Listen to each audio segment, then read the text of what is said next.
कश्मीर से, कहीं बंगाल से, कहीं केरल से, यदि ये लोग हमें पलायन के लिए प्रेरित करते रहेंगे और हम भागते रहेंगे तो फिर हम जाएंगे कहाँ?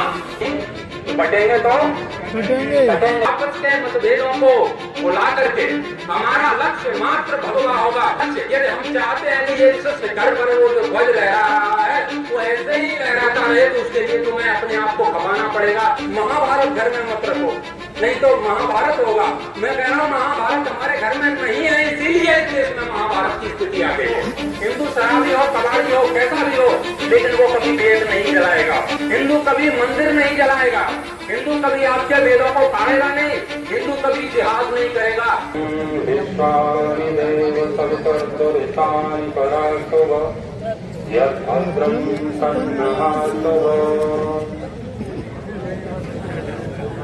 मंचस्थ महानुभाव एवं समस्त राष्ट्र प्रेमी बंधु, आज हम सामाजिक समरसता को लेकर के राष्ट्र रक्षा के लिए हिंदुत्व जागरण के एक स्वप्न को साकार करने के लिए एकत्रित हुए हैं।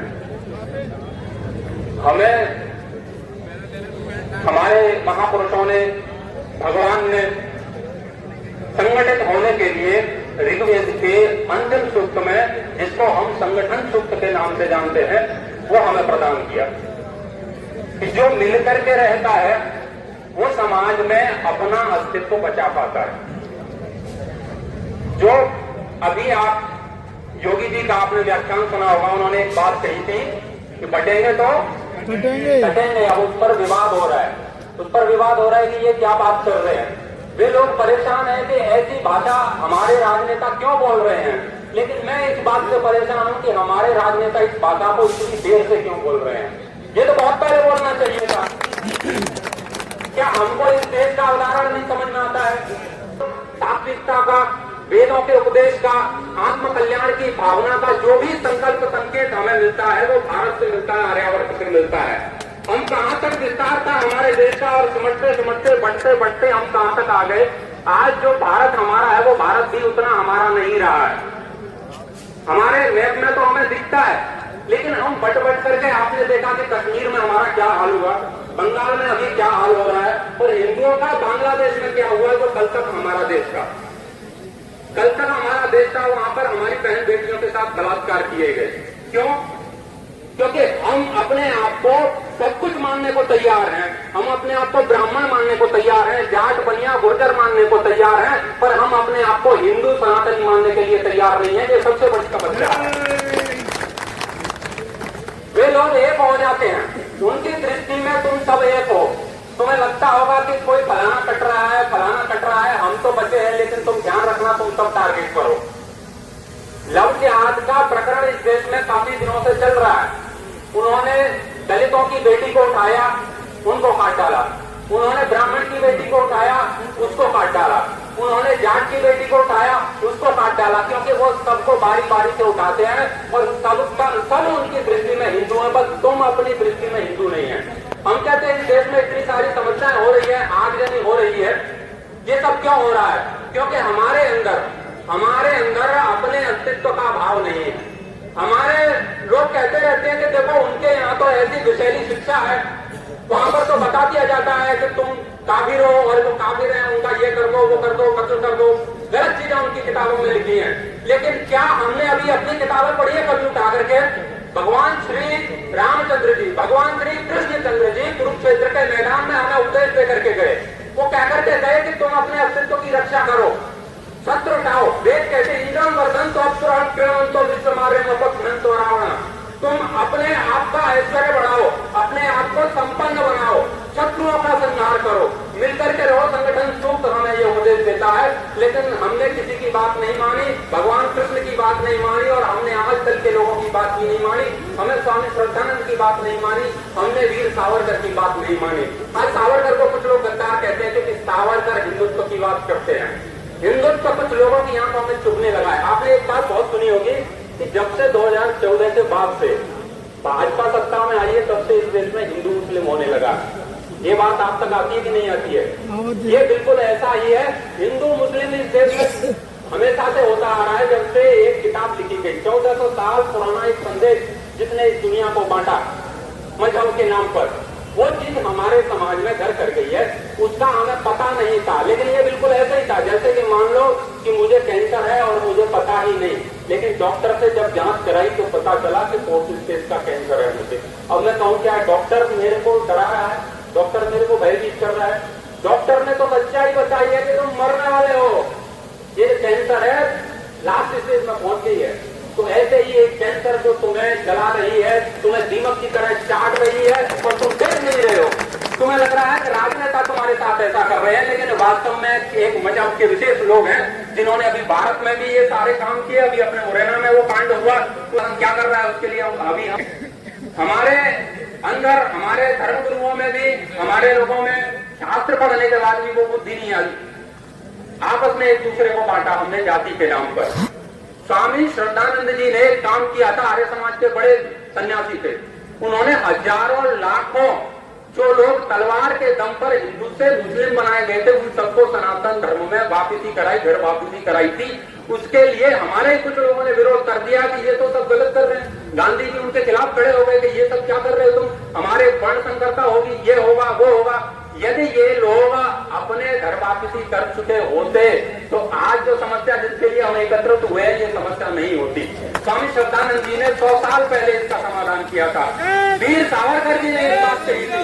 वीर सावरकर जी ने कहा था कि हिंदू चाहे जैसा भी हो, हिंदू शराबी हो, कबाड़ी हो, कैसा भी हो, लेकिन वो कभी वेद नहीं जलाएगा, हिंदू कभी मंदिर नहीं जलाएगा, हिंदू कभी आपके वेदों को फाड़ेगा नहीं, हिंदू कभी जिहाद नहीं करेगा, हिंदू तुम्हारी बेटियों पर गलत नजर नहीं डालेगा, कैसा भी हो हिंदू अपना है।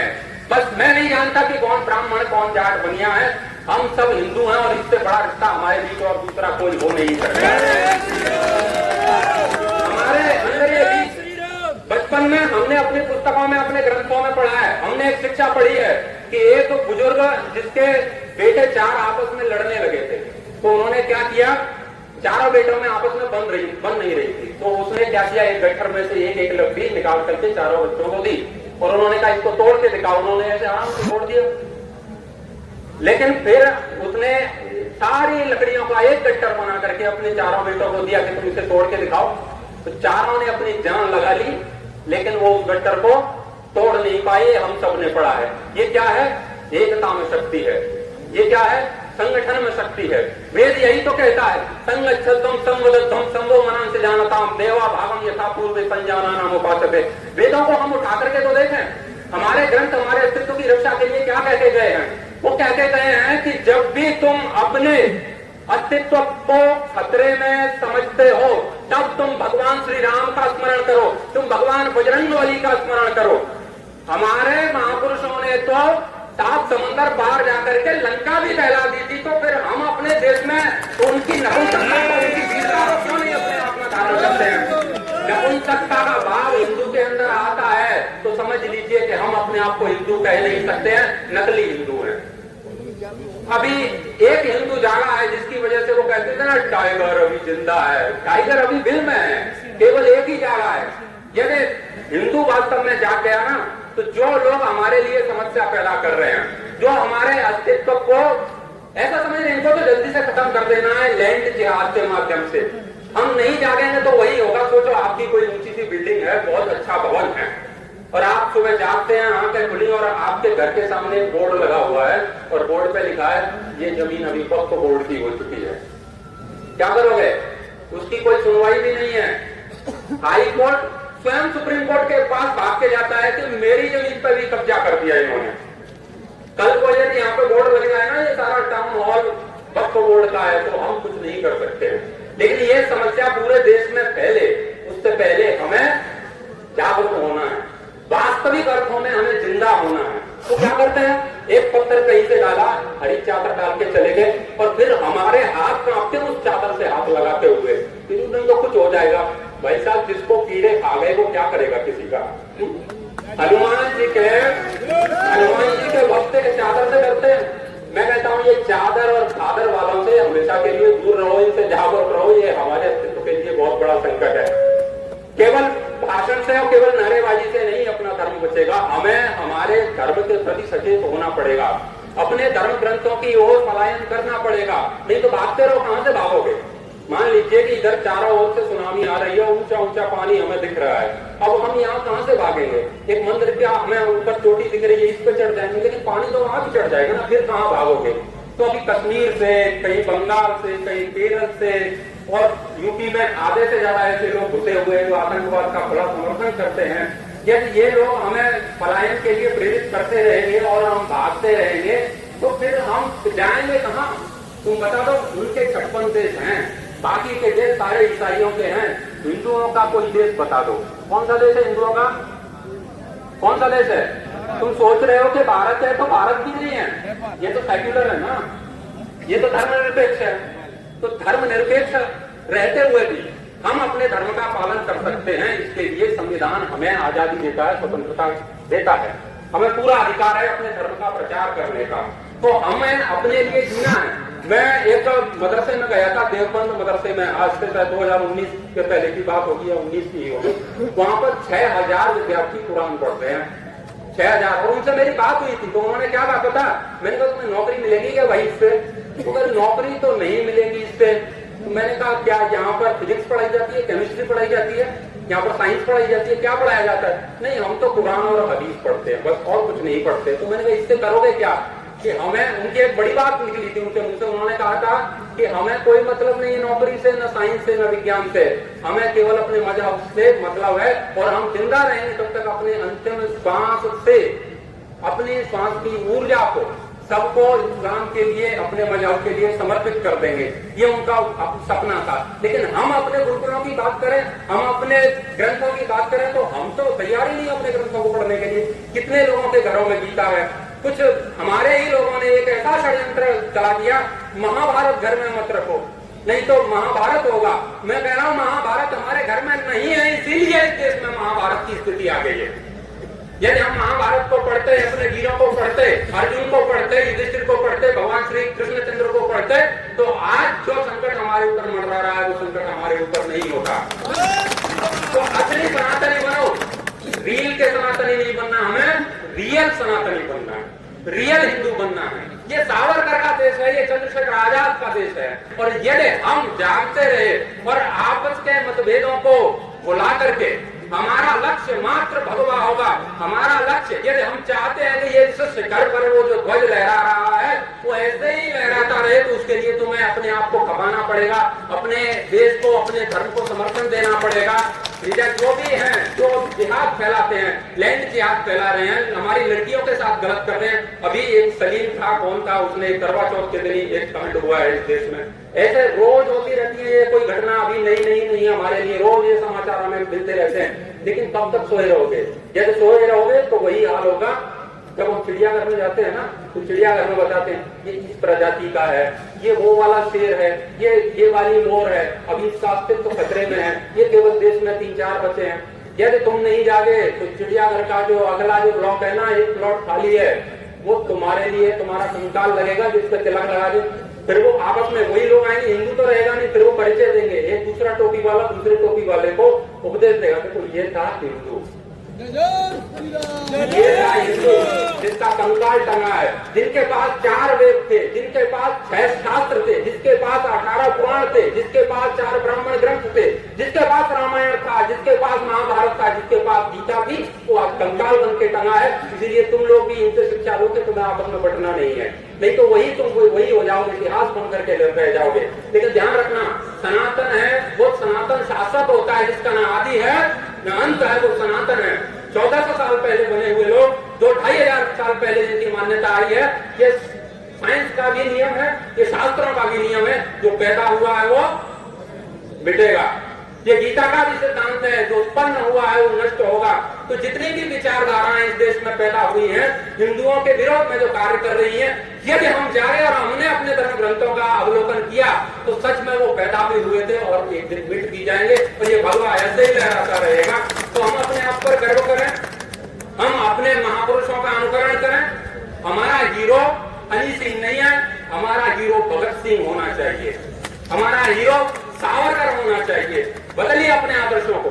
एक बड़ा नैरेटिव वामपंथ की ओर से हमारे लिए चलाया जा रहा है ना। कर्ण को हीरो बना दिया जाता है, अर्जुन को विलन बना दिया जाता है, सूर्य पुत्र तरण फलाना ढूंढता चलता रहता है। आप अपने ग्रंथों की ओर लौटो, मैं कह रहा हूँ। आप उसके जातिवाद को, भेदभाव को मिटाइए। और आज हम जिसके लिए चल रहे हैं, अनुशासन में हमें चलना है, अपने सनातनी होने का परिचय देना है और अपनी मांग को पूरा करने के लिए हम पूरी शक्ति झोंक देंगे, इसका हम सब वचन देते हैं। धन्यवाद, आपने सुना।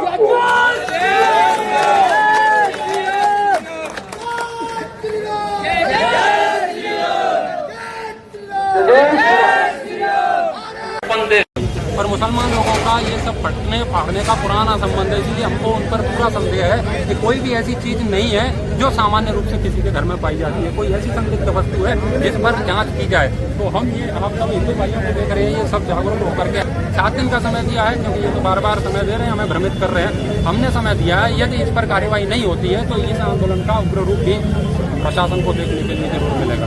पुलिस और निगम प्रशासन अभी भी सिलेंडर ब्लास्टिंग की मांग, हाँ अभी भी कह रहे हैं, लेकिन वो उसमें कोई प्रमाण नहीं दिखा रहे कि ये फटा हुआ है। क्योंकि हम लोग, हमारे कार्यकर्ता लोग भी वहाँ पर गए हैं जहाँ पर वो ब्लास्ट हुआ था। सिलेंडर फटेगा तो कहीं उसके अंश मिलेंगे ना, कुछ टुकड़ा तो मिलेगा, जबकि सिलेंडर वहाँ पर ठीक ठाक पाए गए हैं। तो ऐसी क्या चीज़ है जो फटी है? पटाखे भी फटते हैं ना, तो बस थोड़ी सी पर्दे में, खिड़की में थोड़ी सी आग लगती है, लेकिन पूरे घर के घर उड़ जाएं, मैंने आज तक कोई ऐसा पटाखा नहीं देखा है। हम तो ऐसी चीज देखते हैं कि बम फटता है या कोई हैंड ग्रेनेड फटता है, ऐसी कोई चीज फटती है तब इतना घर उड़ते हैं। तो ऐसी चीज मुरैना के लिए बहुत घातक है। आज आसपास के निर्दोष लोगों का, 4 लोगों का घर उड़ा है। कल को उन्हीं के भाई बंधु दूसरी जगह पर जाकर के यदि ऐसे ही कोई चीज विस्फोट करते हैं तो फिर हम लोग कहाँ जाएंगे? यहाँ से निर्दोष लोगों को न्याय कौन देगा? ये प्रशासन किसके लिए है? ये संविधान किसके लिए है? यदि यहाँ पर किसी हिंदू के साथ ऐसा हो जाता ना, हिंदू कोई समस्या पैदा कर देता, तो अब तक उसके साथ पता नहीं क्या करते। तो क्या हिंदू देश का नागरिक नहीं है? क्या हमें यहाँ पर सुरक्षित रहने का कोई अधिकार नहीं है? कई सारी मजारों के विरोध में भी हमने ज्ञापन दिया है। सड़क से कहीं भी मजार बना देते हैं, फिर उसको इस्लामिक संपत्ति घोषित करने का वो खुद से प्रयास करते हैं। तो बहुत सारी चीज़ें हमने यहाँ पर प्रस्तुत की है और प्रशासन से मांग की है कि शायद इस पर कार्रवाई करे, ऐसी आशा है। ठीक है।